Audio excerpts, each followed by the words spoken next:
नमस्कार दोस्तों, स्वागत है आपका इस चैनल में। माघ मास महत्तम अध्याय 4। ओम गणेशाय नमः, ओम गुरुदेवाय नमः। वशिष्ठ जी बोले, हे राजन, जब भृगु जी अपनी तपस्या में लीन थे तो विद्याधरों का एक दंपति उनके पास पहुंचा। वे बहुत दुखी थे और भृगु जी को अपनी कथा सुनाने आए थे। उन्होंने मुनि को श्रद्धा पूर्वक प्रणाम किया और कहा, हे मुनिदेव, इस दिव्य देह को पाकर भी हम दोनों बहुत दुखी हैं। मेरी भार्या परम सुंदरी और नृत्य एवं संगीत में प्रवीण है। यह वीणा बजाने में दक्ष है। इसके वीणा वादन की महर्षि नारद ने भी प्रशंसा की है। संगीत के ज्ञाता इंद्र भी इससे प्रभावित हैं।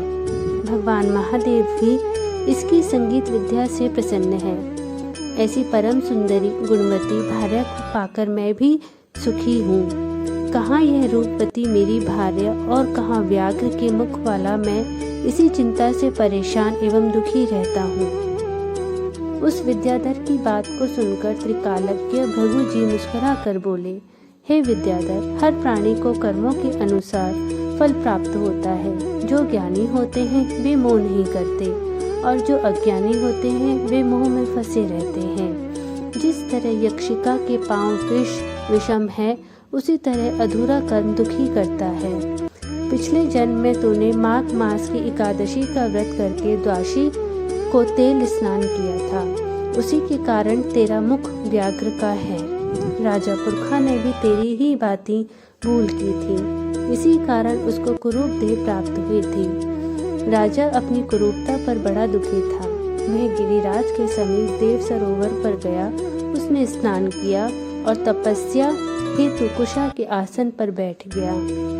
उसने शंख चक्र गदा पद्मधारी भगवान श्री हरि को हृदय में धारण कर 30 माह तक निराहार रहकर कठोर तप किया। भक्त वत्सल भगवान श्री हरि राजा की तपस्या से प्रसन्न हुए। उन्होंने राजा के सम्मुख प्रकट होकर कहा, हे राजन, मैं तेरी तपस्या से बहुत खुश हूँ। इतना कह भगवान ने स्वयं अपने शंख के जल से राजा का अभिषेक किया, जिससे राजा का शरीर बहुत सुंदर हो गया।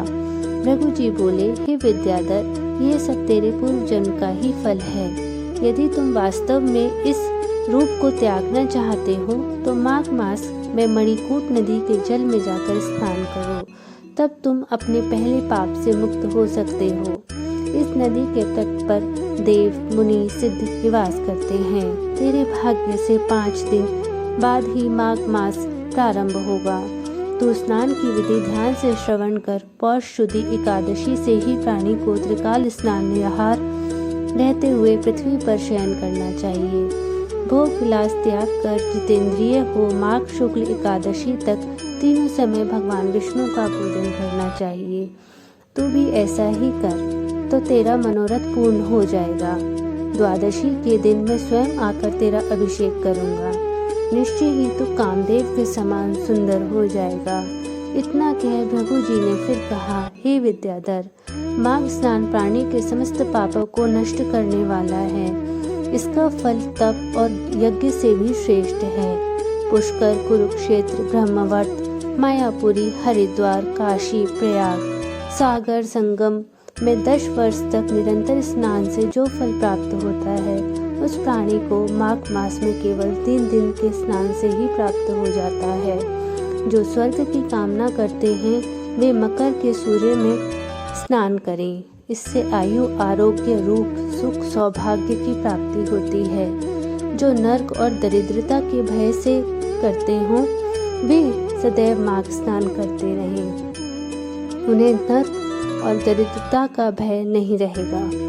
वशिष्ठ जी ने कहा, हे राजन, भगवान भृगु की इस परम पुनीत बातों को सुनकर तुम्हें माघ स्नान की महत्ता का ज्ञान हो गया होगा। ये स्नान अनेक फल देने वाला है।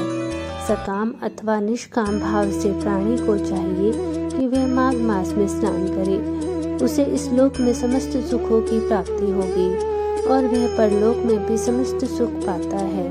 माघ मास के स्नान से पुण्यों की वृद्धि होती है और समस्त पापों का क्षय हो जाता है। सतयुग में तप, त्रेता में ज्ञान और द्वापर में कर्म फल देता है। उसी तरह माघ स्नान सब युगों में श्रेष्ठ फल देने वाला है।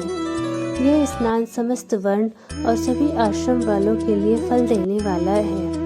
वशिष्ठ जी बोले, हे राजन, भृगु जी के समझाने पर उन विद्याधर ने अपनी ही स्त्री के साथ आश्रम के पास झरने में ही विधि पूर्वक माघ स्नान किया। भृगु जी की कृपा से उसे सुंदर देह प्राप्त हो गई और उसका दुख दूर हो गया। वह कामदेव के समान सुंदर मुख वाला होकर अपनी पत्नी के साथ विहार करने लगा। तपस्या पूर्ण करके भृगु जी अपने शिष्यों सहित पर्वत से उतरकर अपने आश्रम को चले आए। हे राजन, जो इस परम पुनीत कथा को श्रवण करता है उसके सभी मनोरथ पूर्ण होते हैं। बोले शंकर भगवान की जय, पार्वती माता की जय।